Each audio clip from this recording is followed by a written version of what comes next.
وأن طهرت القوات الجنوبية العاصمة عدن، ولم تتوقف أبواق الإصلاح عن الترويج للشائعات عبر جميع وسائل الإعلام التي تمتلكها تركيا وقطر وإيران، وكأن هنالك شخص واحد يوجه هذا الإعلام بمنشورات واحدة ورؤى واحدة وأحاديث متكررة استهدفت بث أكبر كم من الأكاذيب للتقليل من أهمية الانتصارات التي حققتها القوات الجنوبية. ولجأت تلك المنصات إلى الوقيعة بين المجلس الانتقالي الجنوبي والتحالف العربي تارة، والدفع باتجاه وجود خلافات بين المملكة العربية السعودية ودولة الإمارات العربية تارة أخرى، وثالثة من خلال إثارة المناطقية في محاولة للوقيعة بين أبناء الجنوب وبعضهم البعض، ونهاية بمحاولة تصوير من قبل القوات الجنوبية على أنه مشابه لما تقدم عليه الميليشيات الحوثية. ولكن جميع هذه الشائعات جرى دحضها بسرعة وقوة،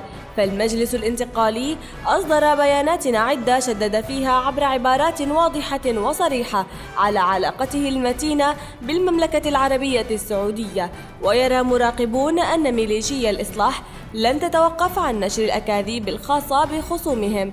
بينما ما يمارسونه كان ولا يزال سببا في كل ما وصلت إليه البلاد، فهم نسخة أخرى من الإخوان في المنطقة، والذين أثبتوا فشلهم السياسي، بل أنهم انخرطوا في ارتكاب عمليات إرهابية استوجبت التعامل معهم كإرهابيين.